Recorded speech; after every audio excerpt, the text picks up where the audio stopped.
오늘 우리에게 주시는 말씀은 마태복음 1장 1절부터 16절까지 보겠습니다.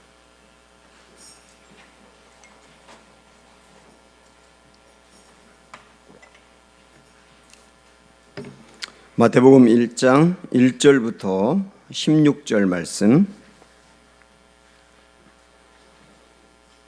아브라함과 다윗의 자손 예수 그리스도의 계보라.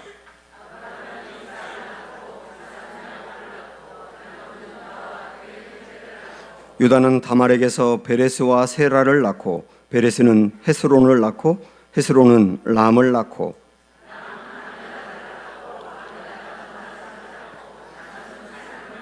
살몬은 라합에게서 보아스를 낳고, 보아스는 루색에서 오벳을 낳고, 오벳은 이새를 낳고,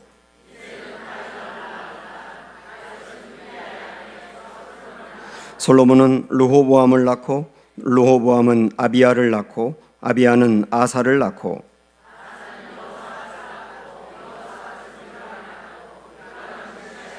우시아는 요담을 낳고, 요담은 아하스를 낳고, 아하스는 히스기야를 낳고,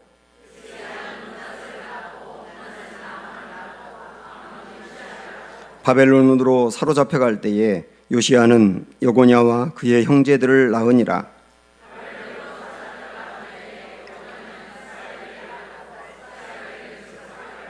스룹바벨은 아비웃을 낳고, 아비웃은 엘리야김을 낳고, 엘리야김은 아소르를 낳고,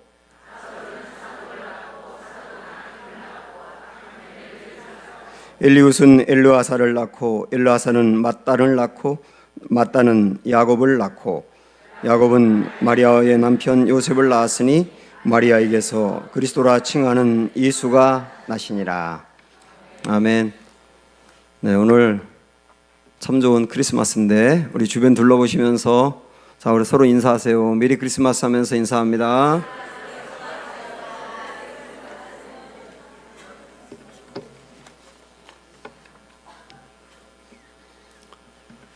우리 성탄절이 되면 많은 말씀들을 보게 되는데, 여러분 성탄절 하면 어떤 말씀이 제일 먼저 생각나세요? 아마 많은 분들이 동방 박사들이 예수님께 와서 예물 드린 것이 제일 먼저 생각나는 분들이 많을 겁니다. 아니면 목자들에게 예수님 탄생 소식이 알려진 것, 그리고 말구유에 예수님이 태어나신 것, 아니면 마리아나 요셉에게 예수님이 태어날 것을 예고한 말씀, 그런 말씀들이 참 많이 있습니다. 그런데 예수님이 탄생한다는 소식 이전에 앞에 나와 있는 마태복음 말씀은 예수님의 족보입니다. 우리는 성경에서 많은 족보를 접하거든요. 사실 족보를 읽으려고 하면 지루합니다. 그래서 마음 먹고 내가 마태복음부터 성경 읽기를 시작해야지 하고 딱 첫 번에 폈더니 다 낳고만 있는 거예요. 사람들의 이름도 너무 생경하고, 그래서 지루하고, 그래서 빨리 읽어야지. 그리고 빨리 읽으니까 방언이 나올 것만 같고, 이렇게 해서 족보가 우리에게 좀 익숙하지 않은 게 사실인데, 족보는 성탄절의 의미를 정말 잘 살리는 굉장히 중요한 말씀입니다. 오늘 본문에 있는 이 족보 말씀입니다. 성경에서 족보가 나오면 여러분들이 족보를 이해할 때는 그 족보의 맨 첫 번째 사람이 누구고 마지막 사람이 누군지를 보셔야 돼요. 그리고 그 중간에 나와 있는 사람들은 실제 존재했던 인물들을 나열하는 것에 불과합니다. 그래서 구약에 있는 창세기 5장에 보면 제일 먼저 족보가 나오는데, 그 족보에 처음 등장하는 인물이 아담이고 마지막 사람이 노아로 나옵니다. 그것은 아담부터 역사가 시작했다는 뜻이고요. 마지막 사람이 노아가 나온 것은 지금부터 노아의 이야기를 펼치겠다는 암시입니다. 그래서 5장의 족보가 딱 끝나면 6장부터는 노아의 이야기가 시작이 되거든요. 창세기 10장, 11장에도 족보가 나와 있는데 거기는 노아로부터 시작을 해서 아브라함으로 끝납니다. 아브라함으로 끝나는 것은 그 다음 아브라함 이야기가 펼쳐지겠다는 뜻 아닙니까? 그래서 창세기 12장부터 아브라함의 이야기가 나오는 거예요. 이런 맥락으로 이제 오늘 말씀도 예수님의 족보를 보셔야 되는데, 예수님의 족보는 누구로부터 시작해서 누구로 끝나는지를 보셔야 됩니다. 먼저 맨 뒤에 있는 16절에 이 족보가 끝나는 부분을 먼저 볼까요? 시작. 야곱은 마리아의 남편 요셉을 낳았으니 마리아에게서 그리스도라 칭하는 예수가 나시니라 하고 이 족보는 예수님에게서 끝나는 거예요. 그래서 지금부터 예수님의 이야기를 하겠다 하면서 탄생부터 시작이 되는 겁니다. 그런데 이 족보의 맨 시작은 그럼 누구냐? 누구부터 시작하냐? 우리 1절의 말씀을 볼까요? 이렇게 나옵니다. 시작. 아브라함과 다윗의 자손 예수 그리스도의 계보라 그랬어요. 여기 보면 아브라함과 다윗 이야기로 이 족보가 시작이 되고 있습니다. 그러면서 그 중간에 뭐 이삭이라든지 야곱이라든지 유다라든지 굉장히 많은 인물들이 나오는데 그 인물들은 실제 존재했던 사람들의 나열이거든요. 굉장히 많은 사람들이 거기 나오고 이 성경의 예수님의 족보에 나오는 인물들은 이스라엘의 역사에도 실제 나오는 인물들이에요. 그래서 이들을 보면서 우리가 먼저 알고 가야 될 것은 뭐냐면 이 족보에 나오는 그 허다하게 많은 사람들, 그들이 실제 존재했던 것처럼 우리 예수님도 실존한 인물이었다는 걸 보여주는 거예요. 그런데 여기에 아브라함과 다윗의 자손 예수 그리스도의 계보라 그러면서 예수님의 그 족보를 아브라함과 다윗이라고 강조하고 있어요. 그러면 예수님의 족보의 맨 시작을 아브라함과 다윗으로 하는 이유가 뭔지를 살펴봐야 되겠죠. 언뜻 생각을 하면 예수님의 족보 중에 아주 훌륭한 두 인물을 강조하고 있구나 그런 생각이 듭니다. 왜 우리 집안에 뭐 족보들이 있는데 그 족보 중에 뭐 조선시대 때 영의정이 나왔다든지 뭐 그러면 우리 조상에 그분이 있다고 그렇게 얘기하는 것처럼 예수님의 족보의 훌륭한 인물인 아브라함과 다윗을 강조하는 것이냐? 그것은 아니에요. 그래서 아브라함과 다윗의 자손 예수 그리스도 이렇게 나아가는 이유가 뭐냐? 우리 예수님은 아브라함과 다윗을 통하여 예언이 된 분이다라고 하는 뜻이에요. 그러니까 우리 예수님은 그냥 오신 것이 아니고 이미 구약의 아브라함부터 또 다윗에게 거듭 예언이 되었던 분이 나타난 것이다. 그걸 강조하고 있는 겁니다. 먼저 아브라함을 보면 아브라함이 아들 이삭을 하나님께 바치는 이 장면이 창세기 22장에 나오는데요. 그 아들을 바치려고 했을 때 하나님이 멈춰라 그러면서 그 아들을 보호하고 그때 아브라함에게 네가 내 아들까지도 내게 바치는 그런 순종이 있구나 그러면서 복을 말씀하신 게 17절이에요. 자, 한번 보세요. 시작. 내가 내게 큰 복을 주고 내 씨가 크게 번성하여 하늘의 별과 같고 바닷가의 모래와 같게 하리니 내 씨가 그 대적의 성문을 차지하리라. 또 내 씨로 말미암아 천하 만민이 복을 받으리니 이는 내가 나의 말을 준행하였음이니라 하셨다 하니라. 여기 아브라함에게 하나님이 복을 내리면서 내 씨가 계속 강조하고 내 씨가 견고한 나라를 세울 거다. 내 씨로 말미암아 많은 사람이 복을 받을 거다. 그러면 여기서 말하는 씨는 누굴까요? 우선 당장 보면 이삭으로 보이잖아요. 이삭, 그의 아들인 이삭. 그래서 이삭이 견고한 나라를 세울 것이며 이삭으로 말미암아 많은 사람이 복을 받으리라. 우리 이삭이라고 생각할 수 있는데 성경은 성경으로 풀어야 되거든요. 그럼 이 말씀에 대해서 여기서 말하는 씨가 누구라고 성경에서는 해석하고 있느냐? 우리 갈라디아서 3장으로 가서 스크린을 보세요.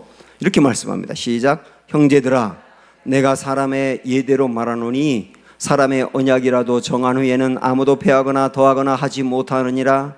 이 약속들은 아브라함과 그 자손에게 말씀하신 것인데 여럿을 가리켜 그 자손이라 하지 아니하고 오직 한 사람을 가리켜 내 자손이라 하고 단수로 썼단 얘기죠. 그런데 그가 곧 누구라고요?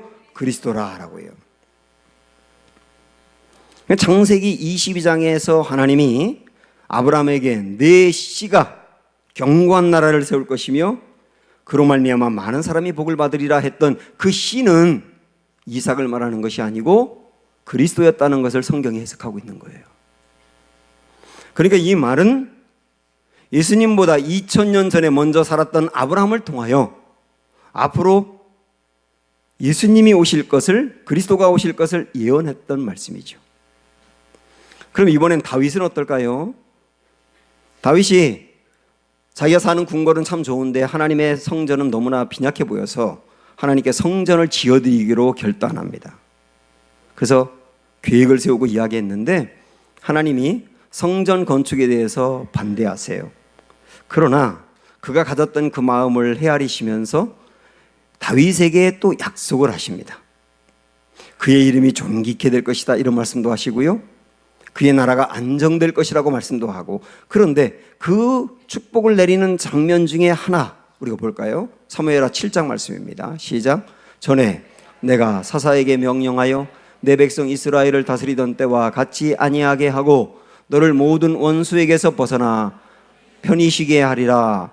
여호와가 또 내게 이르노니 여호와가 너를 위하여 집을 짓고 내 수완이 차서 내 조상들과 함께 누울 때에 내가 내 몸에서 날 내 씨를 내 뒤에 세워 그의 나라를 견고하게 하리라.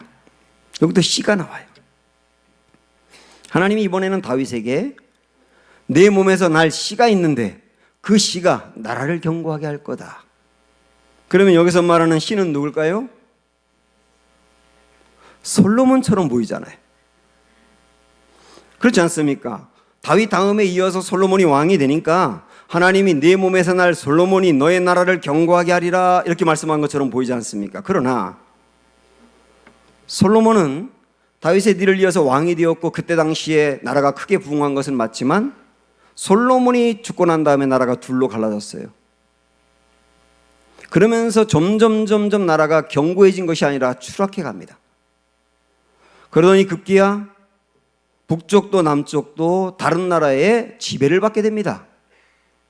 그리고 우리 예수님이 이 땅에 오셨을 때 이스라엘은 로마의 지배를 받고 있었어요. 그렇게 본다면 다윗의 몸에서 날 어떤 씨가 솔로몬이라고 한다면 나라가 견고해야 되는데 견고하지 않았어요. 그래서 여기서 말하는 씨는 솔로몬을 말하는 게 아니라 궁극적으로 예수님을 말씀한다는 것을 알 수 있어요. 내 몸에서 그리스도가 나실 것인데 그 그리스도가 하나님의 나라를 견고하게 하리라.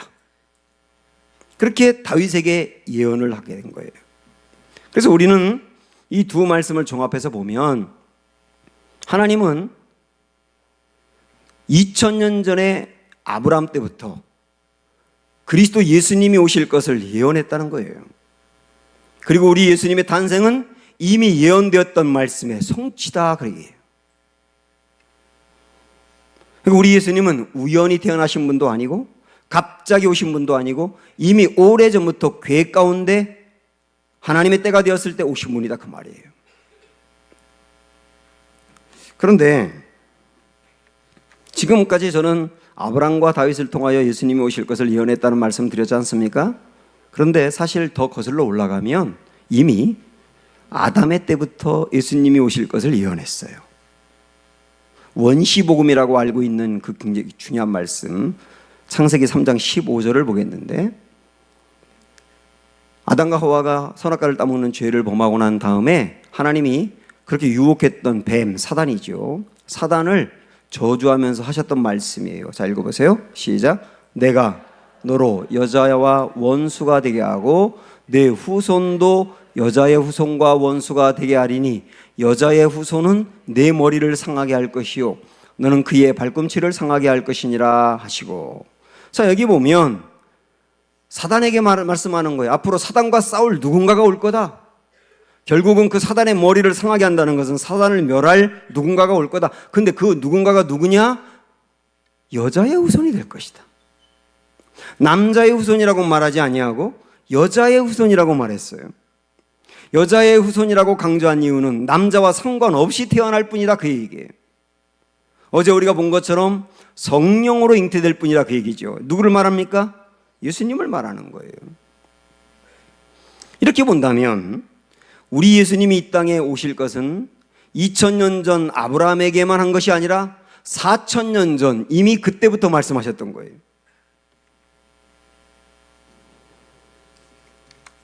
여기에서 우린 이 생각을 해야 합니다.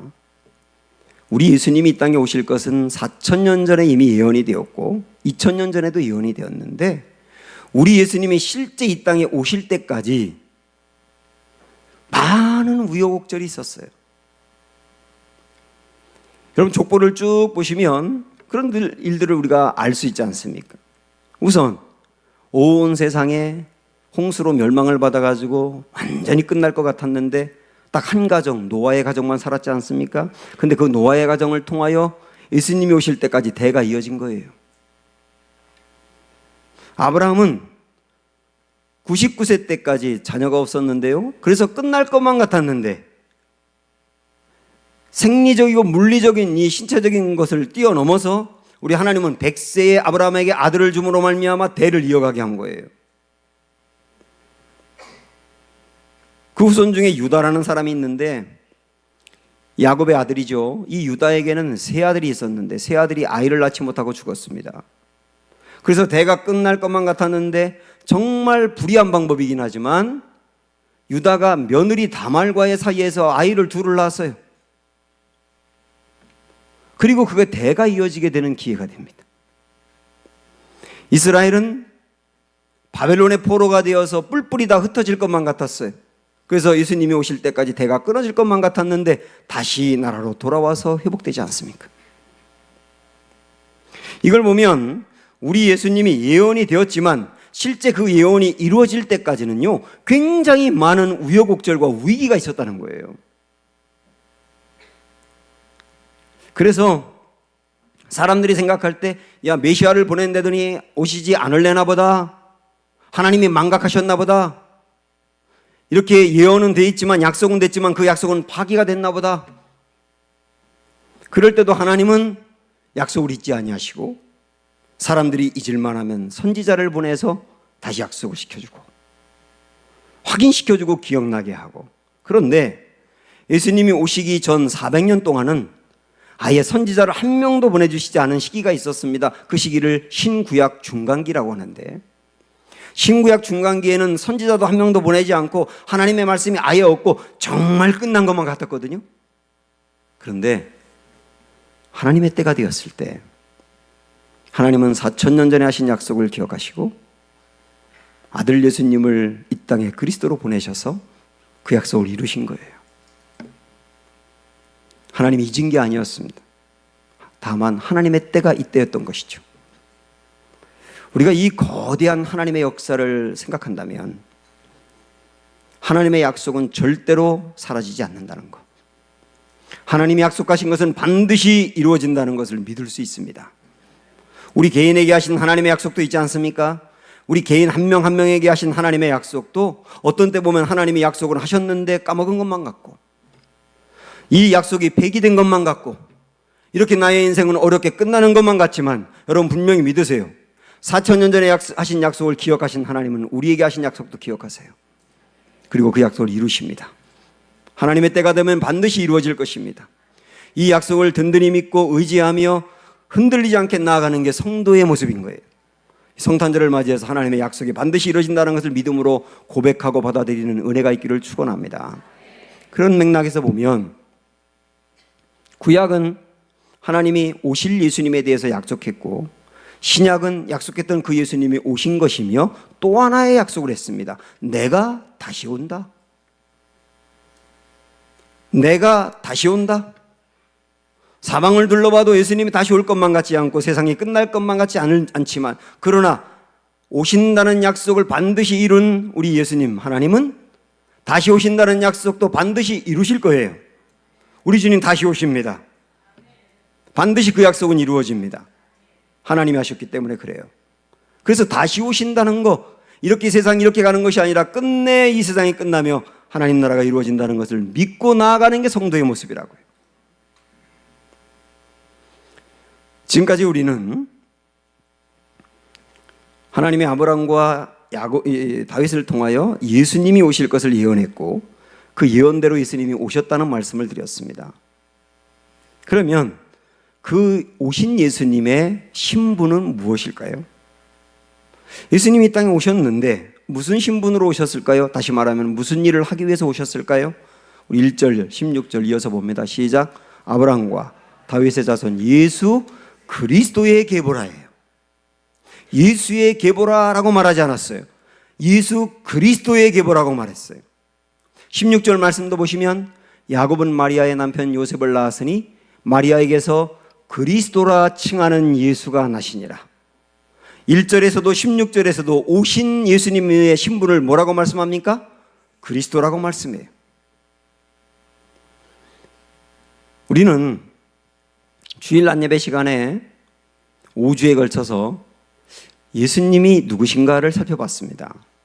이사야서 9장 6절의 말씀, 그리고 어제 봤던 이사야 7장 14절의 말씀을 통하여 예수님이 누구였어요?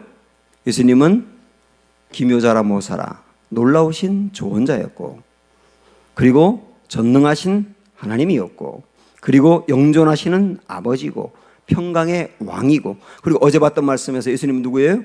임마누엘이에요.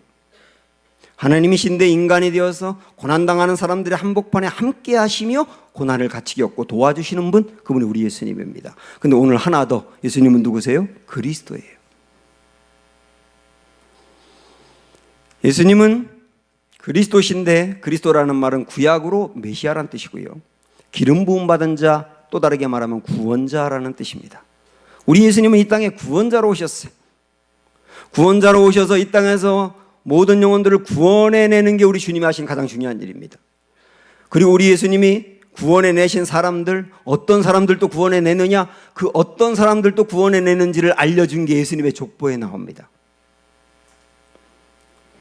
여러분도 많이 들어서 이미 알고 계시지만 예수님의 이 족보에는 의례적으로 여성들의 이름이 5명이나 들어갑니다.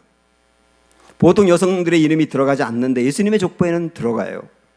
그 5명의 이름이 다말 3절에, 5절에 라합, 또 5절에 룻, 6절에 우리아의 아내라고 표현되어 있지만 바세바, 16절에 마리아, 이 5명이 등장합니다. 그런데 이 5명의 여인들 중에 많은 사람들이 이방인입니다. 다말은 가나안 여인이고, 라합은 여리고 사람이고, 룻은 모압 여인이고, 바세바는 아마도 그의 남편이 햇사람이었기 때문에 햇사람일 가능성이 많고, 아니었다면 적어도 남편은 햇사람이 맞지요. 이스라엘 정통 유대인이 아니고 이방인들이 그렇게 많다고요. 근데 그 이방인들의 이름이, 그것도 여성들의 이름이 예수님의 족보에 들어갑니다. 그리고 이 여인들의 면면을 다시 한번 살펴보면 그 여인들은 정상적인 결혼 생활을 하지 않았습니다. 다말은 시아버지 사이에서 아이를 낳았어요. 이 세상에 있을 수 있는 얘기입니까? 시아버지 사이에서 아이를 낳아 대를 이었다. 라합은 전직 매춘부 출신입니다. 근데 그 매춘부 출신이 이스라엘 안으로 들어온 거예요. 룻은 재혼을 했고요. 바세바는 다윗 사이에서 비정상적인 방법으로 아이를 낳고 역시 남편이 죽은 다음에 재혼을 했어요.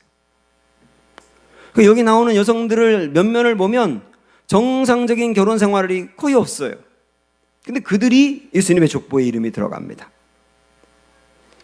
그러면 의례적으로 여성들의 이름이 들어가는데 그 여성들도 이방인들이 많고 결혼 생활도 비정상적인 여인들이 많았다.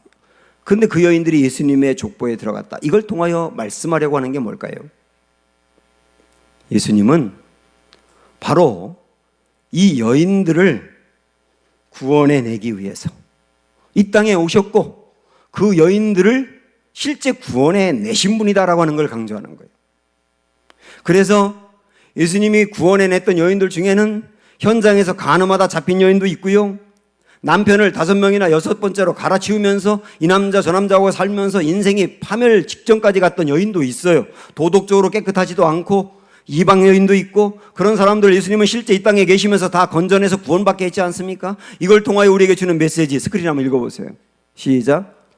예수님이 구원하지 못할 사람이 하나도 없다는 것, 이걸 말씀하는 것. 예수님이 구원하지 못할 사람이 하나도 없다. 유대인들이 생각할 때 이방인들에겐 절대로 구원이 없다고 생각했는데 그들도 주님은 건져냈다. 도덕적으로 형편없는 사람도 있는데 그들도 주님은 끝내 변화시켜 건져냈다. 주님이 구원하지 못할 사람이 있느냐? 없다는 거예요. 그걸 보여주는 것이 여인들의 이야기입니다. 자, 여기에 비해서 예수님의 족보를 보면 깜짝 놀랄 정말 민망한 이 족보의 이야기가 하나 들어갑니다. 6절 말씀을 보시면 이새는 다윗왕을 낳으니라. 그 다음에 다윗은 우리아의 아내에게서 솔로몬을 낳고 이렇게 말씀해요. 우리 하나님이 사람들의 허물을 잘 덮어주시는 분인데 유독 다윗에 대해서는 이렇게 표현하고 있어요. 아니 그냥 솔로몬을 낳았다고 하지 왜 우리아의 아내 다른 남편이 있는 여자에게서 아이를 낳았다고 이거를 여기를 왜 써놨냐 말이에요. 천국에서도 다윗은 이 구절만 보면 지워달라고 할 것 같아요.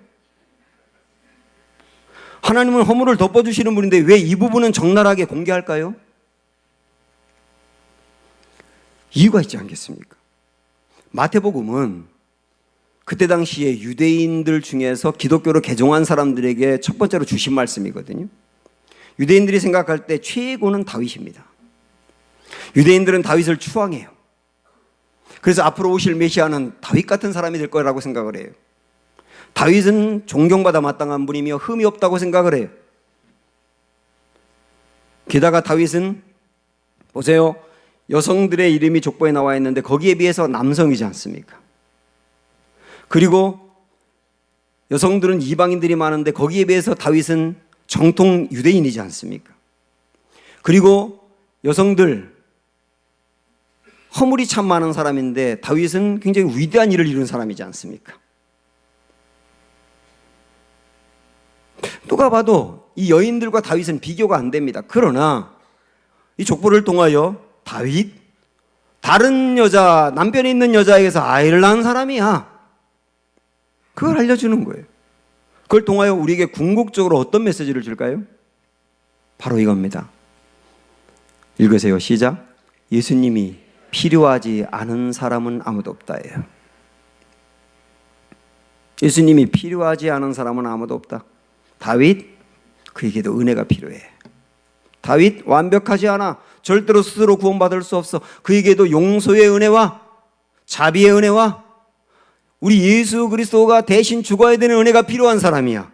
고로 너희들이 정말 추앙하는 다윗, 그도 이런 사람이야 라고 유대인들에게 알려주면서 주시는 메시지, 이 세상에 예수님이 필요하지 않은 사람은 아무도 없다.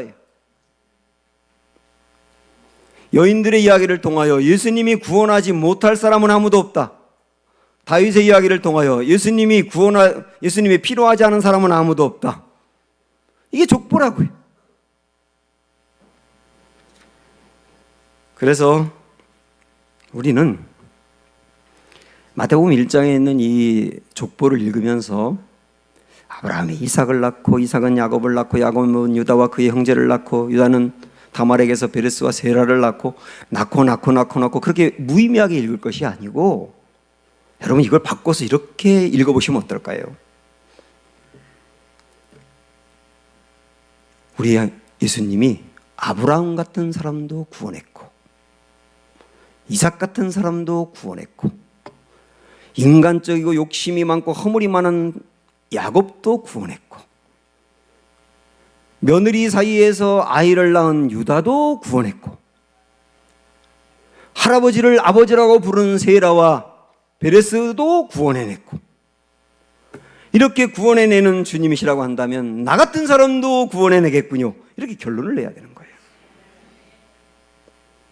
그래서 16절까지 여러분이 읽은 다음에 이어서 나의 족보를 붙여보세요. 저 개인적으로 말하면 유석열은 허물도 많고 죄도 많고 도덕적으로 온전히 깨끗한 것도 아니고 목사로 부름을 받았으나 목사의 자격이 별로 없는 그런 사람이지만 저도 구원했고 이러면 감격이 되는 거예요. 야, 이 일을 위해서 예수님 오셨구나. 그래서 우리 예수님은 그리스도구나. 구원자구나. 이런 소망이 생기지 않습니까? 우리가 가장 좋아하는 구절 중에 하나가 요한복음 3장 16절이죠. 자, 읽어보세요. 시작. 하나님이 세상을 이처럼 사랑하사 독생자를 주셨으니 이는 그를 믿는 자마다 멸망하지 않고 영생을 얻게 하려 하심이라. 얼마나 좋은 말씀입니까? 그런데 이 말씀을 워낙 좋아하다 보니까 그 다음 17절에 있는 말씀이 정말 중요한데 그걸 강구하고 있어요. 17절 보세요. 시작. 하나님이 그 아들을 세상에 보내신 것은 세상을 심판하려 하심이 아니요 그로 말미암아 세상이 구원을 받게 하려 하심이라. 우리 예수님이 이 땅에 오신 이유는 세상을 심판하려 하심이 아니고 구원하려 하십니다. 그래서 우리 예수님은 족보에 나오는 그 여인들 같은 삶을 살고 있는 사람들, 다윗 같은 삶을 살고 있는 사람들 한 명도 포기하지 아니하며 그들을 심판 자리로 보내지 아니하고 모두 다 구원하여 건져내기 위해서 이 땅에 오셨다. 그래서 지금 우리 중에도 그런 삶을 살고 있는 사람도 주님은 포기하지 않는다는 거예요. 우리 가족 중에 지금 이 자리에 나와 있지 아니하며 아직까지 구원이 얼마나 중요한지 모르고 있는 안타까운 삶을 살고 있는 그들도 주님이 포기하지 않는다는 것. 그 소망 갖고 나아가는 이번 성탄이 되기를 축원합니다. 제가 오늘 말씀의 제목을 나심이 아니라 오심이라고 붙였습니다. 나셨다는 말과 오셨다는 말은 달라요. 우리 예수님은 나심이 아니라 오심이에요. 나셨다는 말은 존재하지 않던 어떤 이가 이 땅에 태어났다는 말이지만 오셨다는 말은 이미 이전에 존재했던 이가 장소를 이동했다는 뜻이에요. 우리 예수님은 이전에 없던 분이 갑자기 태어난 게 아니고 태초부터 이미 존재했던 하나님이 장소를 바꿔서 이 땅으로 오신 거예요. 그게 성탄이에요. 오셨다면 오는 목적이 있지 않겠습니까?